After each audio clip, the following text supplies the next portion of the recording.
Amigos e amigas que nos acompanham todo sábado na reflexão sobre a liturgia do domingo, estamos aqui já prontos para fazer a nossa reflexão de hoje. Toda a liturgia do domingo é muito importante, sobretudo no tempo da Quaresma. Nós estamos vivendo o quinto domingo da Quaresma, já nos aproximando aí bastante perto da Páscoa. Viveremos uma Páscoa diferente, né? Porque não podemos celebrar as solenidades da Páscoa, mas é importante que na nossa alma, no nosso coração, a gente viva todas essas coisas. Bem?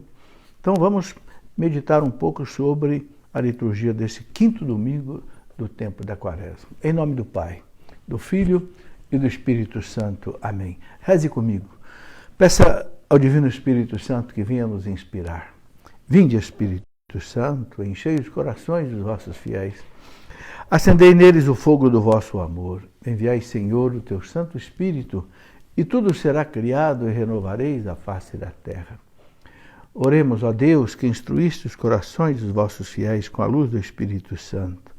Fazei, Senhor, que nesta noite apreciemos retamente todas as coisas, todas essas leituras da liturgia deste domingo. Possamos, Senhor, entender, abrir a nossa inteligência, abrir a nossa alma, os olhos da nossa fé, Senhor, para que nós possamos compreender aquilo que o Senhor quer nos mostrar hoje. Nós queremos pedir, Senhor, perdão dos nossos pecados nesta noite.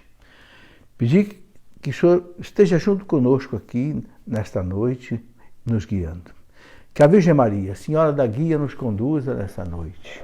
Ave Maria, cheia de graça, o Senhor é convosco.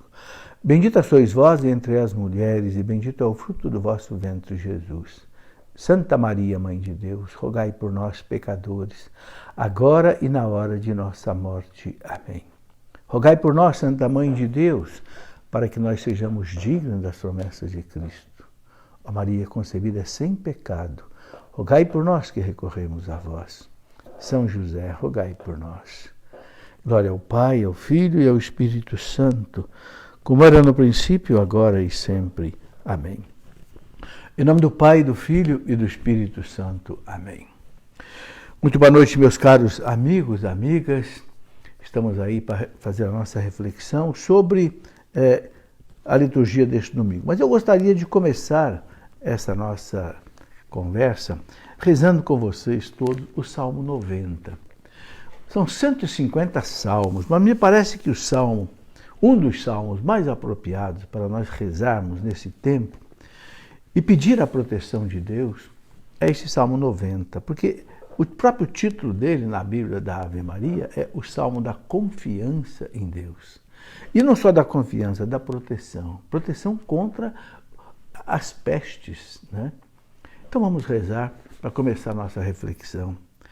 Tu que habitas sob a proteção do Altíssimo e moras à sombra do Onipotente, diz ao Senhor: vós sois o meu refúgio, a minha cidadela, o meu Deus em quem eu confio.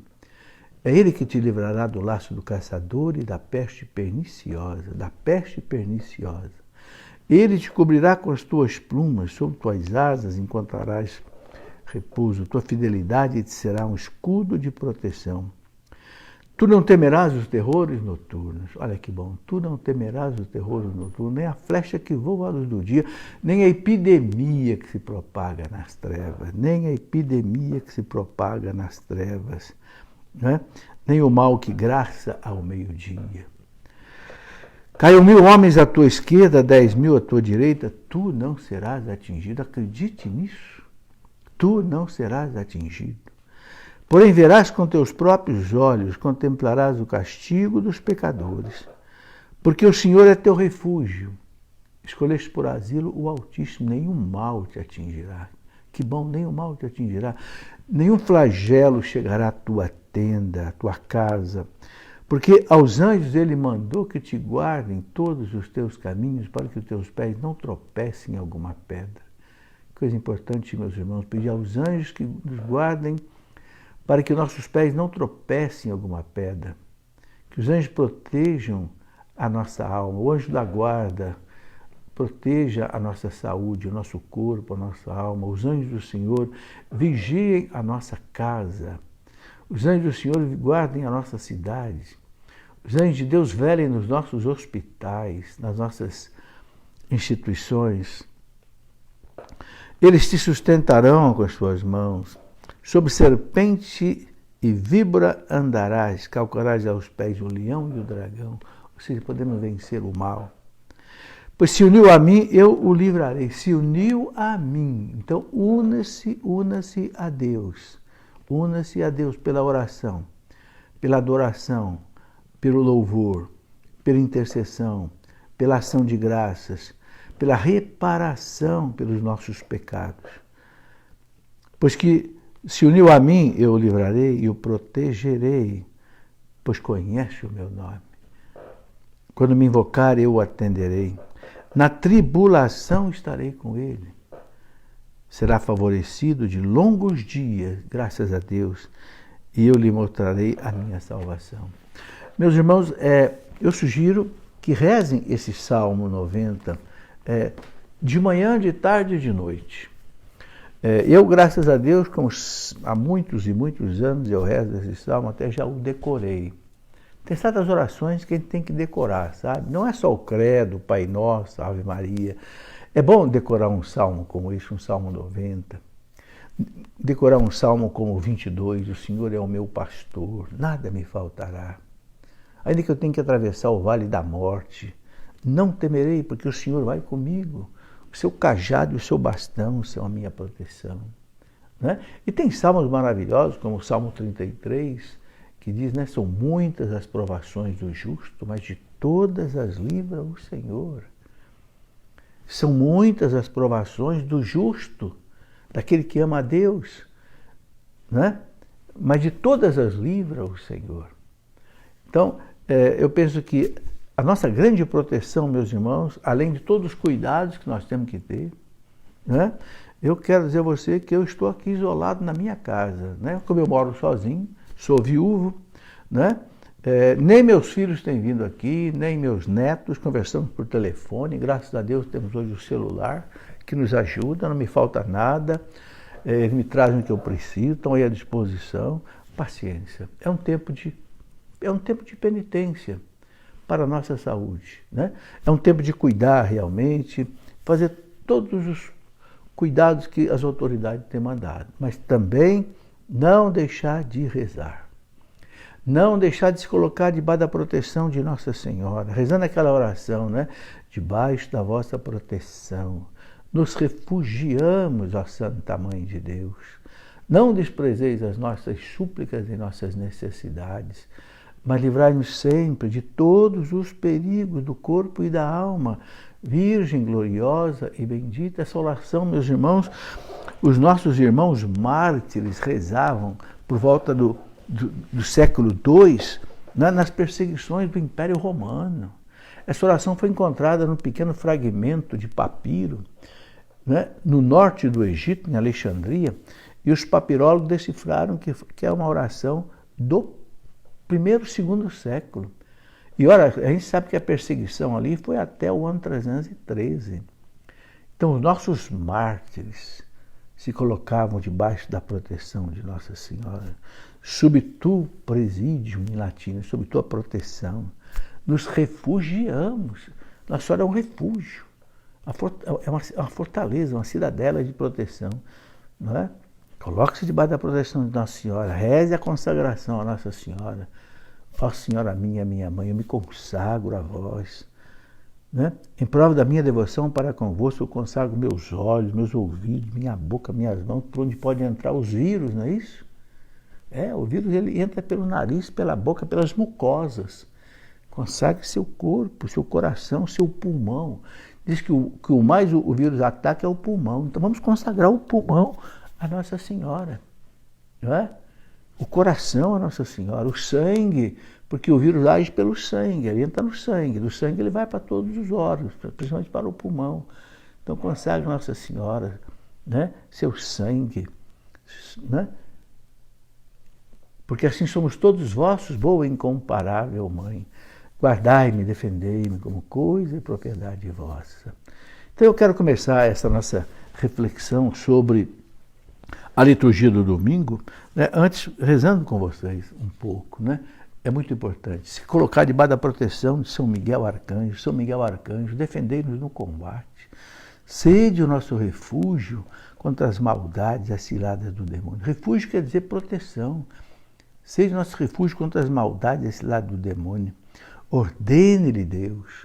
Humildemente o pedimos, e vós, ó príncipe da milícia celeste, pelo poder divino, precipitai no inferno a Satanás com todos os espíritos malignos que andam por este mundo para perder as almas.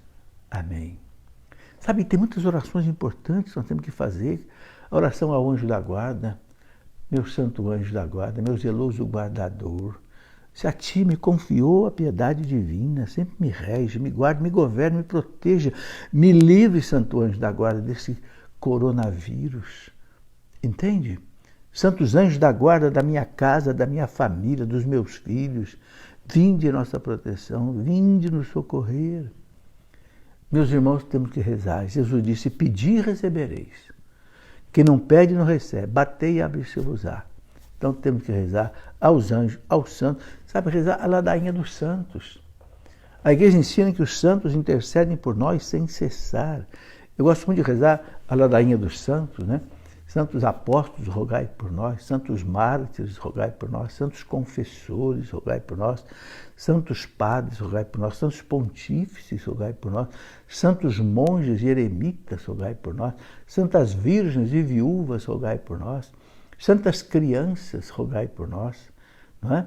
Santos patriarcas, rogai por nós. Santos profetas, rogai por nós. Santos inocentes, rogai por nós.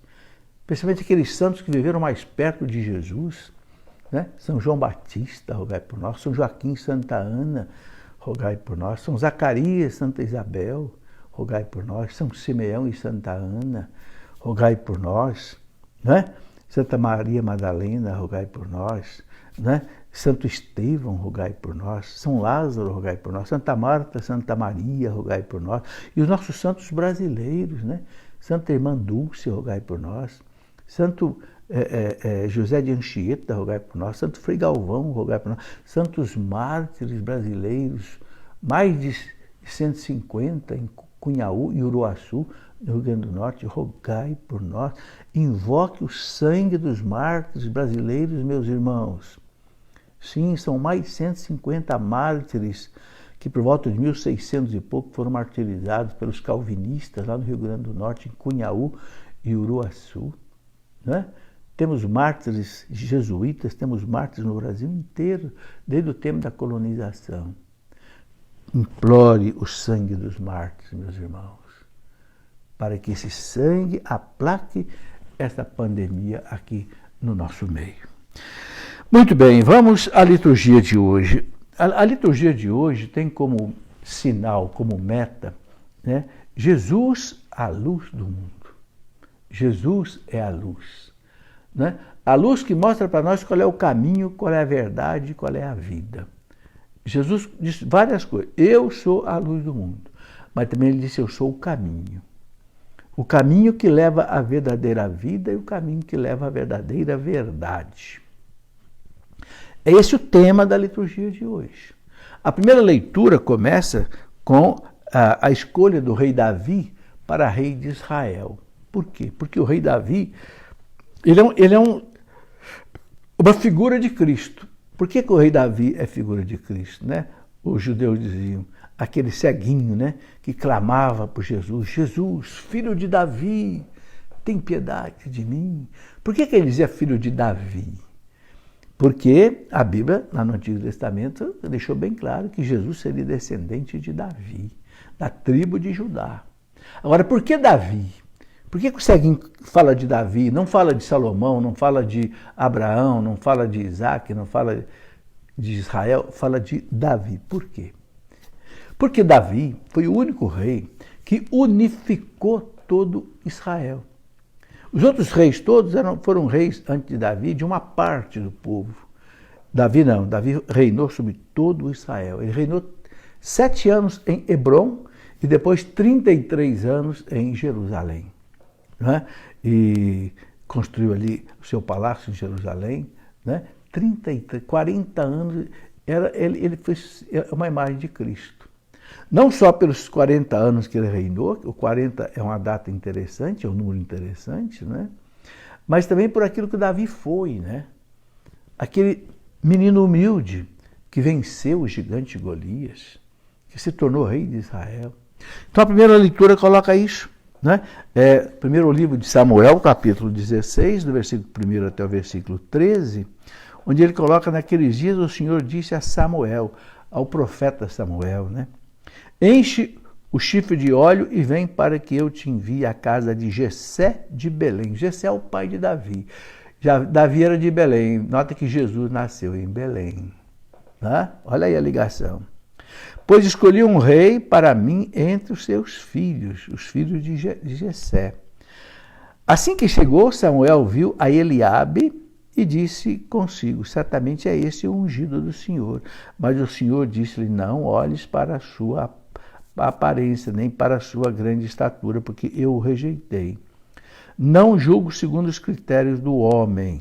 O homem vê as aparências, mas o Senhor olha o coração. Aí tem uma grande lição para nós. O homem julga segundo as aparências. Não, mas Deus, olha que bonito, né? O Senhor olha o coração. Né? Quem vê a aparência não vê o coração. Né? Hoje, importante no mundo é quem é bonito, é quem é rico, é quem tem roupa bonita, né? Não, mas Deus olha o coração, né? Jessé fez vir seus 7 filhos à presença de Samuel, mas Samuel disse: o Senhor não escolheu a nenhum deles. Ele acrescentou: estão aqui todos os teus filhos. Engraçado, né? O único que não estava, que era Davi, né? Estava no campo, era pastor, era o escolhido. Jessé respondeu: resta ainda o mais novo, que está apacentando as ovelhas. É pastor, ele é o menorzinho, nem compensa chamar, né? Mas engraçado, né? Samuel ordenou a Jessé: manda buscá-lo, pois não nos sentaremos à mesa enquanto ele não chegar. Que legal, né? Jessé mandou buscá-lo. Era Davi, ruivo, de belos olhos, de formosa aparência, e o Senhor disse: levanta-te, unge-o é este. Deus falou para Samuel: levanta-te, unge é este que eu escolhi. Samuel tomou o chifre com óleo e ungiu a Davi na presença de seus irmãos, e a partir daquele dia o Espírito do Senhor se apoderou de Davi. Olha que beleza, meus irmãos. O escolhido de Deus, o ungido de Deus. É por isso que depois Davi venceu Golias. A graça de Deus. Com a força do Espírito Santo, né, Davi venceu Golias e se tornou rei de Israel. E nós sabemos como é que ele se tornou rei de Israel, né? O rei era Saul, mas Saul desagradou muito a Deus. Foi consultar necromantes, cartomantes, né? E por isso ele morreu. Morreu numa batalha, né? E perseguia Davi, tinha inveja de Davi, porque Davi tinha vencido Golias e as pessoas aplaudiam, aclamavam Davi, e ele ficava com ciúme de Davi, né? Mas o que eu quero destacar aqui nessa leitura é o seguinte: esse Davi que simboliza Jesus, humilde, né? Jesus foi extremamente humilde, como Davi, nasceu numa manjedoura, viveu pobre, Jesus não tinha nada, né? Tudo que Jesus tinha, meus irmãos, era dos outros. Depois que ele saiu da sua casa, aos 30 anos, começou a sua vida pública, foi morar na casa de Pedro, em Cafarnaum, não tinha uma casa própria, né? Perambulava com os discípulos, dormia pelas cavernas, porque era canto, né? Ele, quando foi entrar em Jerusalém, emprestou um jumentinho para entrar, né? Tudo de Jesus era emprestado. Quando ele queria pregar, ele emprestava o barco dos apóstolos. Me leva até o alto mar aí para pregar. Jesus não tinha nada. A única coisa que Jesus tinha, meus irmãos, sabe o que era? A cruz. A cruz realmente, né, ele chama de a minha cruz. Quem quiser ser meu discípulo, tome a sua cruz e me siga. Né? Então o rei Davi, essa é a imagem de Jesus. Aquele menino, né, desprezado, era o último, o pastor. Vocês sabem que no tempo de Israel haviam umas 4 classes sociais. A mais alta era chamada dos nobres, né? Os ricos. Aí tinha lá os sacerdotes, doutores da lei, fariseus, seduceus, nobres. Né? Depois tinha os militares, né? Eram as classes que os sacerdotes eram as classes importantes. E tinha uma classe que era sem importância, os pastores. Era uma classe que não tinha direito ao sacerdócio, não tinha direito ao reinado, não tinha direito a nada. Mas Deus vai buscar lá entre os pastores o rei de Israel. Por isso que Jesus se identifica como pastor. Eu sou o bom pastor. Porque Deus escolheu os pastores. Por isso que foram os pastores que representaram Israel quando Deus quis revelar que o Messias chegou. Lá do campo dos pastores, os anjos apareceram no Natal para dizer aos pastores: ide a Belém, porque nasceu, né, o rei de vocês. Não chamou os sacerdotes, não chamou os militares, não chamou os nobres, não, chamou os pastores. E Jesus, né, é essa imagem. E eu quero aqui fazer mais uma reflexão, sabe, meus irmãos? Muito tempo eu trabalho na Canção Nova, há pelo menos 40 anos, né? Dando formação, dando tudo. Muitos desses sacerdotes, a maioria desses sacerdotes da Canção Nova, são mais de 50, foram meus alunos no curso de teologia, em história da igreja. E o que eu noto? Não só na Canção Nova, mas também fora da Canção Nova, nas paróquias, nas dioceses. Os sacerdotes hoje são pessoas muito simples, que saem de famílias muito simples. Não são os da classe nobre, não são os das classes sociais altas, não. São os pequenos, são como que os pastores de hoje. Eu tenho que testemunhar isso. Eu vi isso, eu vejo isso.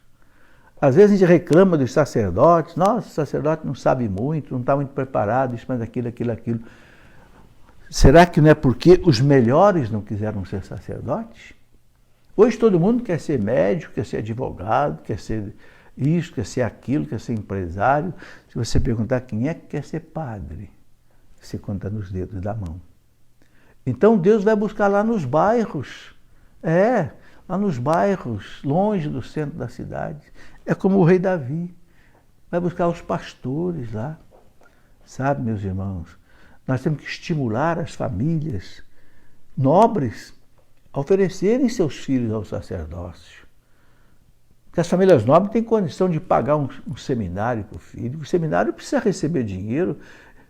As pessoas pensam que o seminário faz milagre para que 40, 50 seminaristas possam comer, beber, dormir, estudar de graça. De onde vai sair esse dinheiro? Não é? Então, a família que tem posses, ela pode custear o filho e pode dar à igreja grandes sacerdotes, sabe? Então, é uma reflexão que eu deixo aqui para a gente fazer. Entende? Muito bem.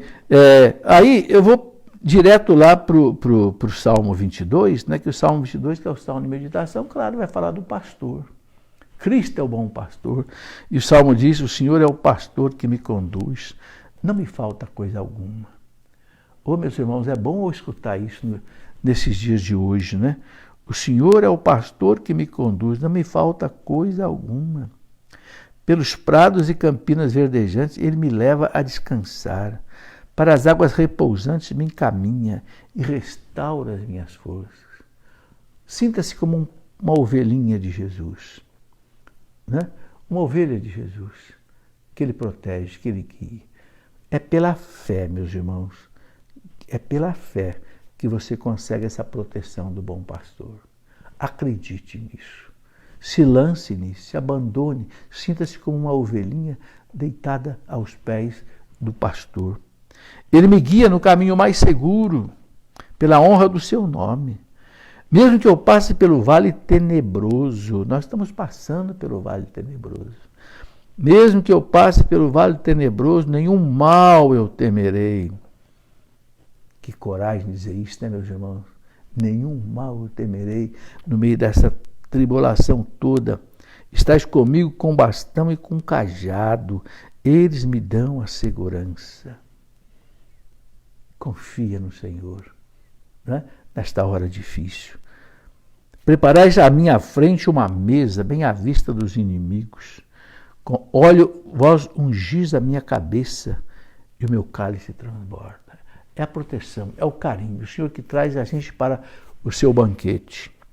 Felicidade e todo bem hão de seguir-me por toda a minha vida.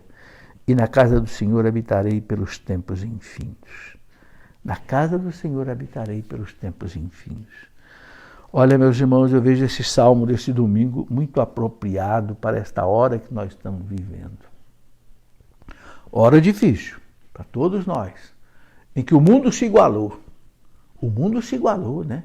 Está todo mundo vivendo a mesma... Né? Houve a globalização do sofrimento. Nós tínhamos feito a globalização de tudo. A globalização dos meios de comunicação, a globalização do comércio, a globalização da indústria, a globalização das bolsas de valores, a globalização... O Papa João Paulo II dizia que está faltando fazer a globalização da solidariedade. Parecia impossível. Parecia impossível de acontecer essa globalização da solidariedade. Hoje nós estamos vendo acontecer, graças a Deus. Sabe? Deus sabe do mal tirar o bem. Ele não é quem manda o mal. Quando ele permite o mal, é porque ele quer purificar a sociedade. Quando Deus permite o mal, é porque ele aproveita também para que o homem complete na nossa carne o que falta a paixão de Cristo no seu corpo, que é a igreja. São Paulo fala, eu completo na minha carne o que falta a paixão. São Tomás de Aquino diz que às vezes Deus permite a gente sofrer também para que a gente pague aqui os nossos pecados. Não o perdão dos pecados que a gente consegue pela confissão, mas as penas devidas ao pecado que nós temos que cumprir no purgatório. Então, se eu puder cumprir aqui nessa vida, é melhor. Eu já desconto o purgatório. São Tomás de Aquino colocava tudo isso. Por isso que São Paulo manda dar graças a Deus por tudo. Não vamos dar graças a Deus pelo sofrimento, não. Não vamos dar graças a Deus pelas mortes, Não, de jeito nenhum. Deus não ama o sofrimento. Né? Vamos dar graças a Deus pelo bem que Deus sabe tirar do sofrimento. Você entendeu bem? Nós não somos masoquistas. Não. Ninguém vai dar graças a Deus porque está morrendo, porque está doente, porque está sofrendo. Você vai dar graças a Deus pelo que Deus sabe. Porque Santo Agostinho falou, não é? Se Deus não soubesse do mal tirar o bem, Deus nunca permitiria o mal de nos atingir. Claro. Se ele permite o mal de nos atingir, é porque do mal ele sabe tirar o bem. Por que você dá castigo para o teu filho? Você não quer o mal, mas do castigo você vai tirar um bem. Teu filho vai ser educado, teu filho vai ser comportado, teu filho não vai ser um bandido. Entende? Muito bem. Depois nós temos aqui, né, o Evangelho. Depois do Evangelho eu vou para a carta de São Paulo, que é a segunda leitura, que é a carta aos Efésios. Mas eu vou primeiro no Evangelho. O Evangelho de hoje é muito bonito, mas maravilhoso. Né? Evangelho de São João, capítulo 9, do versículo 1 até o versículo 38, é uma longa história de Jesus que cura um cego de nascença. Mas é impressionante como é que São João narra com tanta riqueza de detalhe, é porque São João assistiu tudo aquilo. É impressionante, para ele poder narrar com essa riqueza de detalhe, é porque ele assistiu tudo isso. Né? Se você quiser pegar aí comigo, capítulo 9 de São João, do versículo 1 até o versículo 38. João 9, 31 até 38. Eu vou pegar o texto inteiro, o Evangelho é um pouco resumido, mas eu vou pegar o texto inteiro para a gente poder entender melhor, tá? O texto inteiro diz assim: caminhando, viu Jesus um cego de nascença. Prestem bem atenção, aquele homem nunca enxergou. Nasceu cego. Os seus discípulos indagaram dele: mestre, quem pecou, este homem ou seus pais, para que nascesse cego? Porque os discípulos perguntaram para Jesus, porque para os judeus eles pensavam que o sofrimento da pessoa, a cegueira, a lepra, ou era culpa do pecado da própria pessoa ou dos pais. Jesus vai ensinar que não. Jesus vai dizer o seguinte: nem este pecou, nem seus pais. mas é necessário que nele se manifestem as obras de Deus. Não foi ele, nem foi seus pais. É o pecado da humanidade toda, que desde Adão e Eva, que fez com que esse homem fosse cego. São Paulo já colocou isso bem claro, Romanos 6, 23, o salário do pecado é a morte. Não é o meu pecado só que gera o meu sofrimento. Não, o pecado da humanidade inteira cai em cima da humanidade inteira. Por que uma criança inocente, por que uma pessoa nasce cega, sem culpa? É o pecado da humanidade. Eu já expliquei aqui, eu explico de novo. Tudo de bom que a humanidade faz nos beneficia. Claro, essa camisa que eu estou vestindo não fui eu quem fiz. Esse óculos que eu estou usando, essa lente, não fui eu quem fiz. O cabelo que eu cortei essa semana, não fui eu quem cortei. Veja, eu recebo o bem de todo mundo. Agora tem uma coisa, meus irmãos, nós recebemos também o mal. Você entendeu o que é esta comunhão da humanidade? A comunidade é solidária. Né? Elizabeth Leiser diz o seguinte, né? Uma alma que se levanta, levanta o mundo. Mas uma alma que abaixa, abaixa o mundo. Então é importante entender o seguinte. Todo o bem que você faz aqui repercute em algum lugar. Gera felicidade em algum lugar. E todo o mal, todo o pecado que eu cometo aqui, eu provoco mal em algum lugar. Você entendeu? É como você... Deixa eu imaginar uma coisa. Você imagina, por exemplo, você tem um copo d'água bem limpinho, né? Como esse que está aqui comigo, né? Imagina se você jogar aqui dentro uma gota de um líquido preto. O que vai acontecer? Vai manchar toda a água, não vai? É isso aí. Você entendeu? O bem que você faz purifica a humanidade. O mal que você faz suja a humanidade. Por isso, meus irmãos, que quando a gente se confessa, é uma das razões pelas quais a gente tem que confessar com o sacerdote da igreja. Por quê? Porque eu tenho que pedir perdão não é só a Deus, também à igreja. Porque eu mancho a igreja. Entende? Eu prejudico a igreja. Então eu tenho que pedir perdão ao ministro da igreja. Você entendeu um desses aspectos da confissão? Mas vamos em frente aqui. Aí Jesus disse, né? Eu aproveito a cegueira desse homem para manifestar as obras de Deus. Jesus queria mostrar ali o seu poder, a sua divindade, né? E aí vai ter aquele encontro ali com os fariseus, né? Enquanto for dia, cumpre-me terminar as obras daquele que me enviou. Quer dizer, enquanto eu estou vivo, eu tenho que fazer a vontade do meu Pai, né? Virá a noite, na qual já ninguém pode trabalhar. A noite, para Jesus, é quando ele vai ser morto, né? Por isso, enquanto estou no mundo, sou a luz do mundo. Olha que bonito. Enquanto eu estou no mundo, eu sou a luz do mundo. Gente, ou Jesus, né, é um homem doido, ou Jesus é Deus. Porque qual é o homem que é capaz de dizer para todo mundo, eu sou a luz do mundo? Quem é capaz de dizer isso? Eu sou o caminho, eu sou a verdade, eu sou a vida. Você já pensou um cara sair para a rua dizendo isso aí? Você vai dizer, é doido, é fanático, é lunático. Ou então é Deus. Entenderam? Jesus é Deus. Não é fanático. Os racionalistas que odiavam Jesus não negavam que Jesus era um homem maravilhoso nas suas qualidades. Odiavam a igreja. Né? Não aceitavam Jesus como Deus, mas não deixavam de reconhecer que Jesus era maravilhoso. Renan, Harnack, Rousseau, Voltaire, Diderot, Montesquieu, aqueles racionalistas todos elogiavam Jesus. Então não é doido. Se não é doido, é Deus. Então, ele diz que aproveitou a cegueira daquele homem, que não foi Deus quem mandou, é fruto do pecado, para manifestar a obra de Deus. E aí continua o evangelho, né? Dito isto, cuspiu no chão, fez um pouco de lodo com a saliva e com o lodo ungiu lama, né? Os olhos do cego.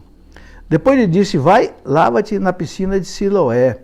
Essa palavra significa emissário. O cego foi, lavou-se e voltou curado, vendo. as pessoas perguntam, por que será que Jesus tem esse negócio, né?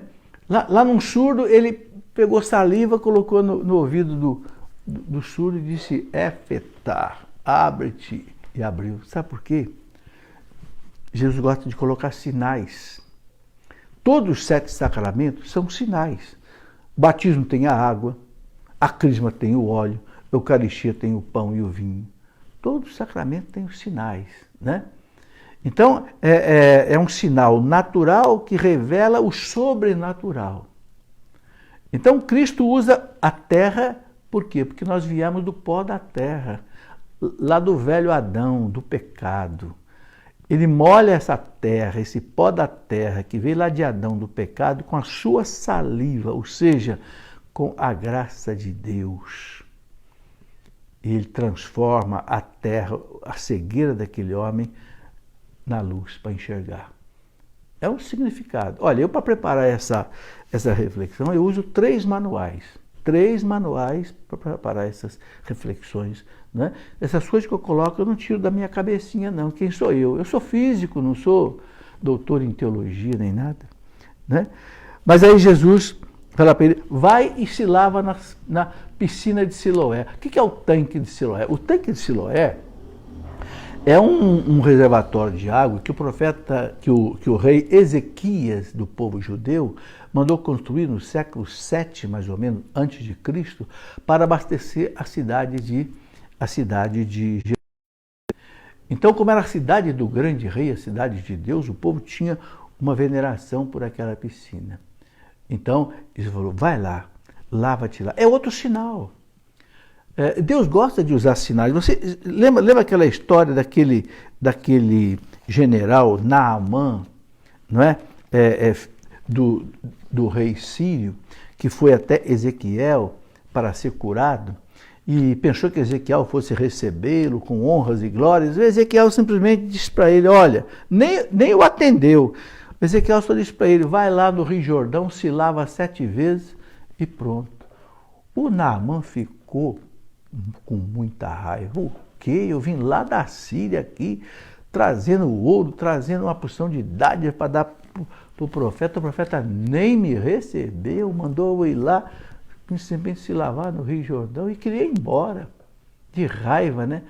Mas aí os servos dele, olha como é importante as pessoas pequenas, né? Ô, senhor general, não custa nada o senhor entrar 7 vezes no rio aí, não é? Se ele te pedisse para o senhor fazer uma coisa muito mais difícil, eu tenho certeza que o senhor faria. No entanto, entrar no rio aí 7 vezes é fácil. Tá bom. E o Naamã entrou 7 vezes no rio e saiu curado. Gente, Deus gosta de usar esses sinais, não é? Esses sinais também testam a nossa fé.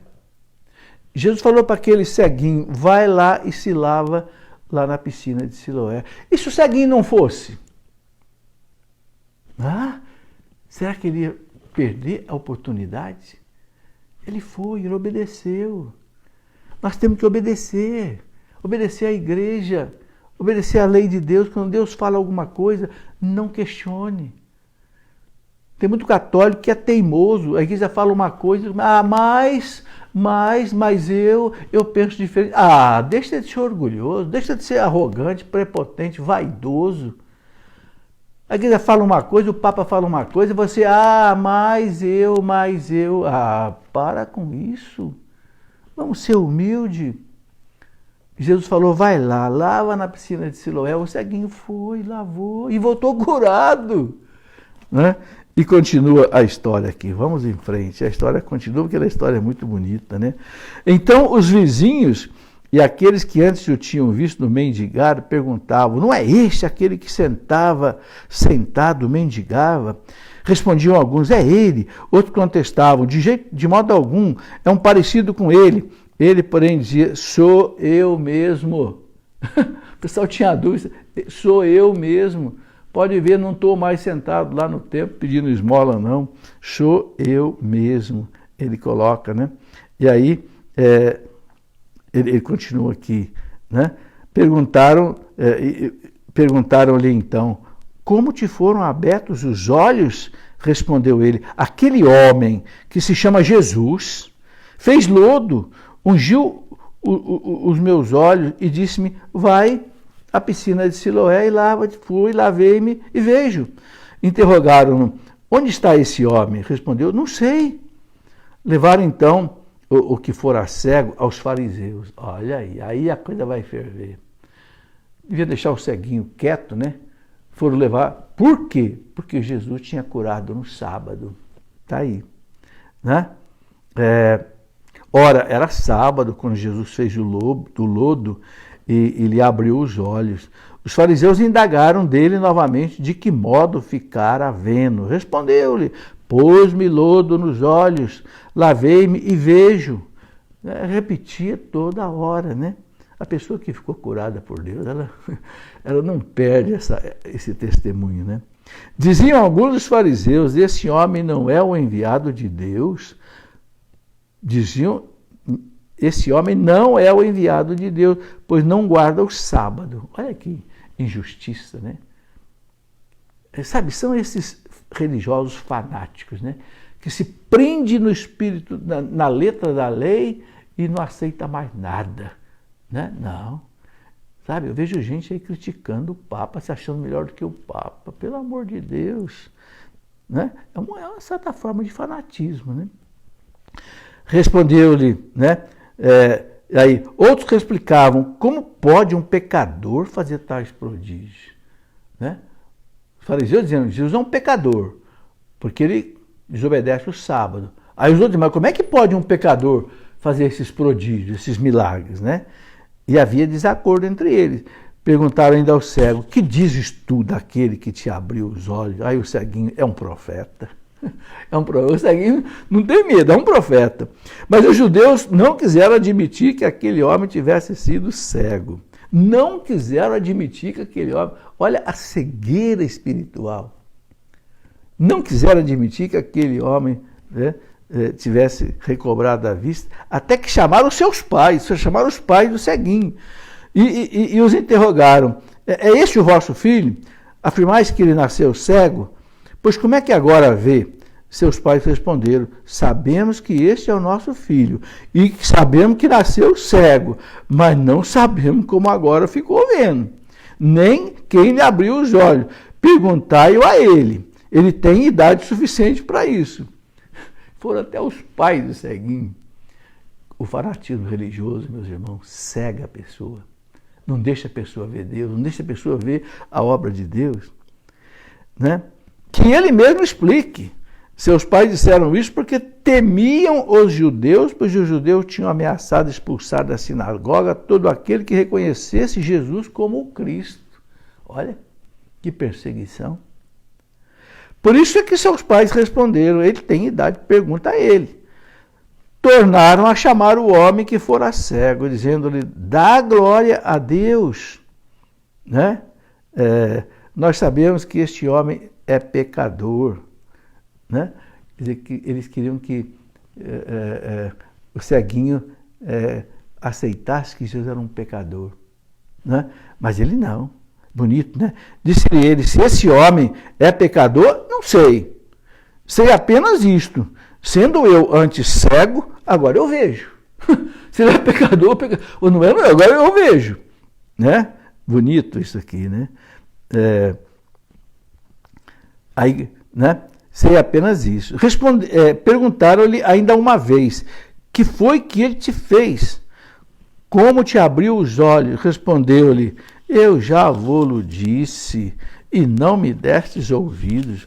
Por que quereis tornar a ouvir? Já repeti para vocês. Por que vocês querem ouvir de novo? Quereis vós, porventura, também ser seus discípulos? Aí o ceguinho extrapola. Vai perguntar para os fariseus queriam ser discípulos de Jesus. Então eles o cobriram de injúrias e lhe disseram, tu és discípulo dele, nós somos discípulos de Moisés, sabemos que Deus falou a Moisés, mas desse não sabemos de onde vem e de onde ele é. Respondeu aquele homem, o que é de admirar em tudo isso é que não sabeis de onde ele é, e entretanto ele me abriu os olhos. O ceguinho dá uma lição nos fariseus, doutor da lei, impressionante. Como é que vocês não sabem onde é que esse homem é? Esse homem que é capaz de fazer esses milagres maravilhosos. Sabemos, porém, que Deus não ouve a pecadores, mas atende a quem lhe presta culto e faz a sua vontade. É maravilhoso, meus irmãos, o testemunho de uma pessoa que foi tocada por Deus. Então Jesus aí mostra a glória dele, né? Jamais se ouviu dizer que alguém tenha aberto os olhos a um cego de nascença. Cego de nascença. Se esse homem não fosse de Deus, não poderia fazer nada. Olha, o ceguinho, que coragem, que testemunho ele dá de Jesus, né? Responderam-lhe eles, tu nasceste todo em pecado e nos ensina. Aí o ceguinho, vim a este mundo para fazer uma discriminação. Os que não veem, vejam, e os que veem se tornem cegos. Aquele ceguinho que não enxergava no corpo, passou a enxergar no corpo e passou a enxergar na alma. Recebeu a visão do corpo e a visão da alma, a fé. Né? Alguns dos fariseus que estavam com ele ouviram e perguntaram também, nós somos acaso cegos? Respondeu-lhe Jesus, se fosseis cegos, não terias pecado, mas agora pretendeis ver e o vosso pecado subsiste. Está aí, meus irmãos, é o fanatismo religioso, a cegueira religiosa, é o orgulho religioso, é a vaidade religiosa, é a soberba religiosa. Os hereges todos na história da igreja, meus irmãos, eu sou professor de história da igreja, eu posso dizer, todos os hereges que nasceram dentro da igreja, padres, bispos, os hereges eram de dentro da igreja, eram homens soberbos. Alguns tinham até fama de santidade, mas eram arrogantes, prepotentes, que achavam que sabiam mais do que a igreja, achavam que sabiam mais do que o Papa, e por isso provocaram tanta miséria na história da igreja, como esses fariseus apresentam tantas misérias aí. Muito bem, vamos rapidamente concluir a nossa reflexão, falando um pouquinho da Carta de São Paulo. A Carta de São Paulo lembra o seguinte, Cristo é a luz do mundo. Jesus diz, eu sou a luz do mundo. Quem anda comigo não anda nas trevas, né? Então, a Carta de São Paulo aos Efésios, no capítulo 5, versículo de 8 até 14, que é a segunda leitura de hoje, lembra isso para nós. Nós também somos luz. Jesus diz, vós sois o sal da terra, vós sois a luz do mundo. O cristão é um imitador de Cristo. Um cristão é um continuador da obra de Cristo. Se Cristo é luz, se Cristo é caminho, se Cristo é vida, se Cristo é verdade, o cristão tem que ser também. É o que São Paulo lembra aqui, nesse trecho de Efésios 5, 8, 14. Outrora erais trevas, mas agora sois luz no Senhor. Agora sois luz. Cristo é a nossa luz. Cristo abre os nossos olhos, nossa inteligência. Vivei como filhos da luz. E o fruto da luz chama-se bondade, justiça, verdade. Aí vem todas as virtudes daquele que anda com Cristo, né? Ele fala bondade, né? Não tem inveja dos outros, não tem maledicência, não tem bondade, justiça. Justiça quer dizer santidade, né? E verdade. Não abre mão da verdade de Deus, não abre mão da verdade do Evangelho, não abre mão da verdade, né, do catecismo da igreja. Discernir o que agrada ao Senhor. Discernir o que agrada ao Senhor. Não vos associeis às obras das trevas que não levam a nada, antes desmascarai-as. Né? São Paulo fala, não vos conformeis com este mundo. Eu até escrevi um livro com esse título, né? O que essa gente faz em segredo tem vergonha até de dizê-lo, mas tudo que é condenável torna-se manifesto pela luz, e tudo que é manifesto é luz. E por isso se diz, desperta tu que dormes, levanta-te dentre os mortos, né? E Cristo te resplandecerá. Né? Bonito esse fechamento aqui, né? Desperta tu que dormes, levanta-te dentre os mortos, e sobre ti Cristo resplandecerá. Está aí, meus irmãos, é nós todos fugimos do pecado, andar com Cristo. Para concluir, eu só quero dizer isso, né? Papa João Paulo II dizia, aquele que não conhece Jesus Cristo permanece para si mesmo um desconhecido, um mistério insondável, um enigma indecifrável, vive no escuro. Quer dizer o quê? a sua vida não tem sentido. Né? Ele perdeu a identidade, diz o Papa João Paulo II. Não é a identidade, a carteirinha. Ele perdeu, né, o sentido da vida. Ele não sabe qual é o sentido do trabalho, da morte, não sei, do sofrimento, do casamento. Ele não sabe o sentido de nada. Ele vive só como um animal, para comer, beber, dormir, gozar e pronto. E a vida eterna para ele não existe. Cada um para si, o inferno para todos, não está nem aí, a vida não tem sentido. Sabe, são essas pessoas, meus irmãos, que nesta hora, nesse período que nós estamos vivendo, são os que mais sofrem, os que não conhecem Jesus Cristo.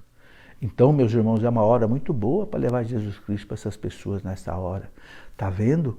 O mundo não é só comer, beber, dormir e gozar, não. O mundo termina para todos, para rico e para pobre, para sábios e para ignorantes. Então, a hora da crise, a hora do sofrimento, também é uma hora propícia à evangelização.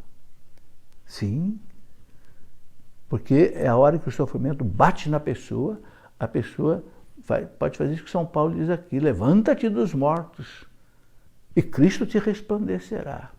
Não é? É a hora, meus irmãos, levar as famílias a rezarem, as famílias dos seus amigos, né? As famílias dos seus amigos, você sabe que estão longe de Deus, mande para ela um salmo. Hoje mandei o Salmo 90 para uma porção de gente. Reze esse salmo 3 vezes por dia. Entende? E você vai semeando Deus no coração dessas pessoas que estão longe de Deus. São os que mais precisam nessa hora. Porque quem tem fé se sustenta na fé. O Senhor é o meu pastor, nada me faltará. Mas quem não tem fé, meus irmãos, fica no ar, fica no vazio, fica no desespero. É a hora da caridade, é a hora da evangelização, é a hora de socorrer essas pessoas. São os mais pobres dos pobres, aqueles que não têm Deus, aquele que não sabe que Jesus é a luz do mundo. Vamos socorrê-los. Deus há de inspirar cada um de nós para fazer esse trabalho. Amém. Eu só quero concluir dizendo que já disse aqui que a nossa editora Cleofas, vocês estão vendo aí nossos livros aí atrás, nós criamos um Clube do Livro. Esse Clube do Livro, quem quiser vai receber 2 livros por mês. Nesse primeiro mês vai receber 3 livros. A partir dessa semana já vai começar a receber. Né? E custa quanto isso? É uma assinatura que você faz de R$ 37,00 por mês. Mas vai receber 2 livros. E alguns meses você vai receber 3. Um menorzinho, que é um brinde, mas muito bom. Não é para encher linguiça, não. É só coisa boa. Minha editora eu não criei para ganhar dinheiro, eu criei para evangelizar. E aí, se você fizer uma assinatura por 6 meses, custa R$ 222,00. Se você fizer uma assinatura por 1 ano, custa R$ 442,00. Você pode pedir pela internet, o correio está funcionando, graças a Deus. As lojas vão se fechando todas, mas o correio pode entregar. Ok? Engraçado que nós pensamos nesse Clube do Livro sem pensar nessa situação que o mundo ia viver. Nós estamos pensando nesse Clube do Livro faz 3 meses, até que preparamos um lançamento original.